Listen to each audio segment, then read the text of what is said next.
Flash theatre TV நேயர்களுக்கு அன்பு வணக்கங்கள். இசையமைப்பாளர் ஜிவி பிரகாஷ் இசையமைத்து ஹீரோவாக நடித்து வெளிவந்திருக்கும் படம் கிங்ஸ்டன். படம் முழுக்க கடலில்தான். படமாக்குவதில் ஏகப்பட்ட சிரமங்களை சந்தித்துதான் ஷூட்டிங் செய்திருப்பார்கள். மீனவ குப்பத்தில் நிகழும் சம்பவங்கள் கடல் பயணத்தில்தான் படம் நகருகிறது. தூத்துக்குடியில் உள்ள மீனவ கிராமத்தை சேர்ந்தவர் ஜிவி பிரகாஷ். உள்ளூரை சேர்ந்த தாமஸ் என்ற பெரிய மனிதரிடம் சின்சியராக வேலை பார்க்கிறார். கடல் அட்டைகளை பிடிப்பது மட்டும்தான் அவனுக்கு தெரியும். ஆனால் போதைப் பொருட்களை கடத்தும் சட்டவிரோத தொழிலைத்தான் தனது முதலாளி செய்கிறார் என்றதும் அவரிடம் இருந்து வேலையிலிருந்து விலகிக் கொள்கிறார் ஜிவி பிரகாஷ். மீனவ கிராமம் ஆனாலும் பேராசை பிடித்த ஒரு ஆத்மா கடலுக்கு செல்லும் அனைவரையும் கொலை செய்கிறது என நம்புவதால் பல ஆண்டுகளாக யாரும் மீன் பிடிக்க செல்வதில்லை. கிடைத்த வேலையை சிலர் செய்கிறார்கள். பலர் கடத்தல்காரர்கள் ஆகிவிட்டார்கள். கதாநாயகன் கிங் என்று அழைக்கப்படும் கிங்ஸ்டனும் கடத்தல்காரன் ஆகிறான்.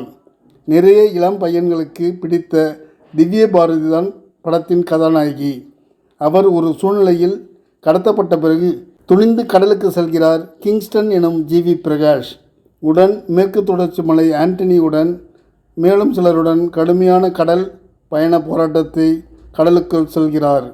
வில்லன்களை அடக்குகிறார். ஆனால் பேய் பிசாசு காட்டேரிகளிடமிருந்து கிங்ஸ்டனால் தப்பித்து ஊர் திரும்ப முடிந்ததா என்பதை கடுமையான ஆக்ஷன் மற்றும் த்ரில்லிங்குடன் கொடுத்திருக்கிறார் இயக்குனர்.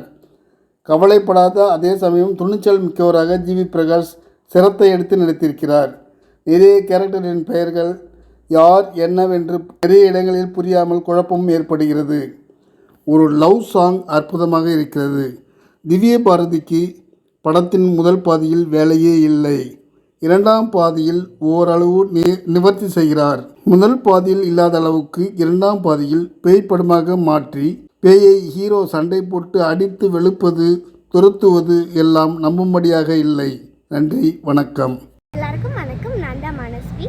ஃப்ளாஷ் தியேட்டர் டிவிக்கு லைக் பண்ணுங்கள், ஷேர் பண்ணுங்கள், சப்ஸ்கிரைப் பண்ணுங்கள், கமெண்ட் பண்ணுங்கள். மறக்காமல் அந்த பெல் ஐக்கானையும் கிளிக் பண்ணிடுங்க. அப்போ தான் உங்களுக்கு நோட்டிஃபிகேஷன்ஸ்லாம் வரும். Thank you all. Bye bye.